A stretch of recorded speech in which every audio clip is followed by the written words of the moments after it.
Good morning, students.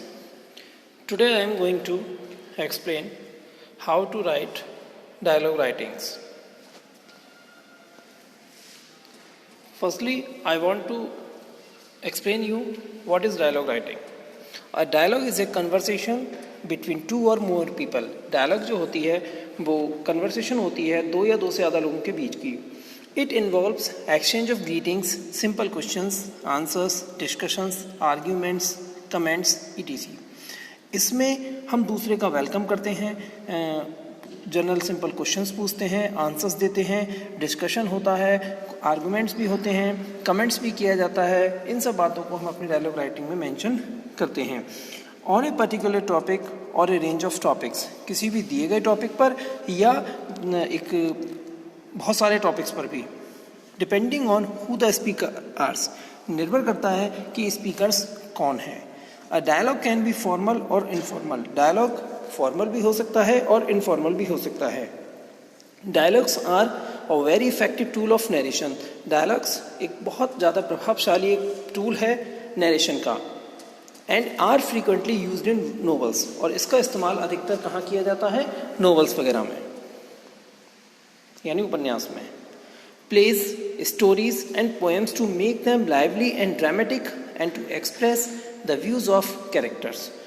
Novels में भी use होता है, प्लेस नाटकों में भी, स्टोरीज कहानियों में भी, पोएम्स कविताओं में भी, ताकि वो उनको एक जीवित एक पोएम या एक पार्ट बना देती है. And dramatic and to express the views of characters. और नाटकीय रूप में जो कैरेक्टर्स होते हैं उनके विचारों को एक्सप्रेस किया जाता है. In the context of examination, dialogue writing means creating or completing an exchange of conversation between two or more. यानी अगर हम एग्जामिनेशन की बात करें अपने अध्याय पर, तो डायलॉग राइटिंग का मतलब होता है क्रिएट करना या अपने विचारों को एक्सचेंज करना दो या दो से लोगों के बीच में दिए गए टॉपिक पर या दी गई स्थिति पर. Here are 10 tips for how to write dialogue. यहाँ पर 10 टिप्स दिए हुए हैं कि हमें डायलॉग राइटिंग कैसे लिखनी है. फर्स्ट, से द डायलॉग आउट लाउड, यानी जो भी बात कहनी है उसको बिल्कुल क्लियर और तेज वॉइस में हो. Cut small talk when writing dialogue. जब आप राइटिंग डायलॉग लिख रहे हो तब छोटी छोटी बातों को कट करें. Keep your dialogue brief and impactful. और ये बात का भी ध्यान रखें कि आपकी डायलॉग ब्रीफ और इम्पैक्टफुल यानी प्रभावशाली भी होनी चाहिए. Give each character a unique voice. जो भी कैरेक्टर हैं हर कैरेक्टर को एक यूनिक वॉइस हमें देनी होगी. Add word appropriate slang. और ध्यान रखेंगे जो भी वर्ड हम यूज़ कर रहे हैं वह संसार में यूज़ होने वाले शिष्टाचार वाले वर्ड्स को, स्लैंग मीन्स होता है कि जो शिष्टाचार वाले शब्द होते हैं हमें उन्हें यहाँ पर यूज़ करने चाहिए, यानी कोई भी भद्दी और लैंग्वेज नहीं यूज़ करनी चाहिए. Be consistent with the characters voices. और हमेशा कंसिस्टेंसी रखनी चाहिए जो कैरेक्टर्स की आवाज़ है, यानी जो जिस पार्ट को हम अपनी तरफ से शो कर रहे हैं उस बात को हमें हमेशा अपनी तरफ से उसे पावरफुल व्यू में प्रेजेंट करना चाहिए. Remember who they are speaking to. और ये भी याद रखना चाहिए कि वो मतलब जो बात कर रहे हैं उसके बारे में कि कौन बात कर रहा है. Avoid long dialogue paragraphs. ध्यान रखें डायलॉग राइटिंग में लंबे लंबे पैराग्राफ को अवॉइड करें. Cut out greetings. और जो ग्रीटिंग्स होती हैं, वेलकम्स होते हैं, उनको थोड़ा कट करें, यानी कि उनको ज़्यादा मेंशन ना करें.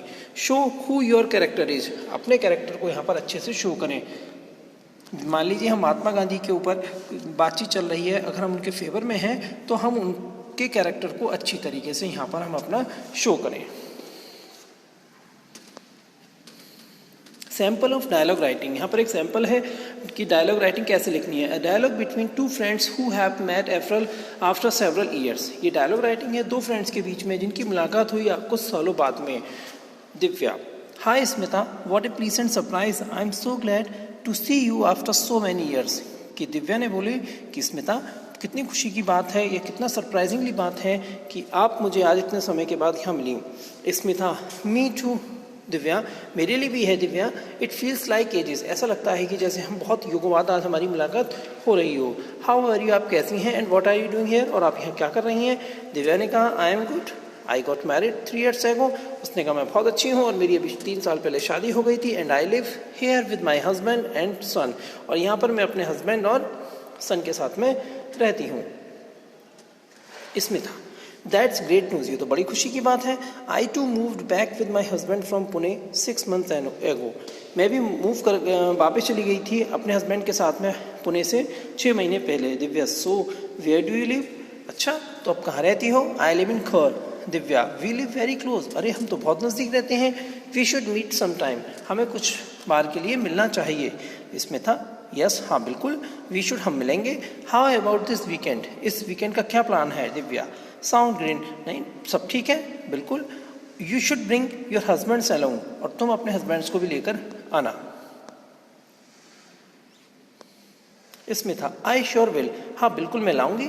दिव्या, आई एम सॉरी, मुझे माफ़ करना। I have to rush now, मुझे अभी जाना है। I have to pick up my son from school, क्योंकि मुझे अपने बेटे को स्कूल से पिक करना है। इसमें था आई अंडरस्टैंड, मैं समझती हूँ, ड्यूटीज कम फर्स्ट, कि जिम्मेदारी पहले है बाकी चीज़ें बाद में। दिव्या, वेल डन, बहुत बढ़िया। सी यू ऑन सैटरडे, चलिए मिलते हैं सैटरडे को। इसमें था गुड बाय। ये थी हमारी डायलॉग राइटिंग का एक सैंपल।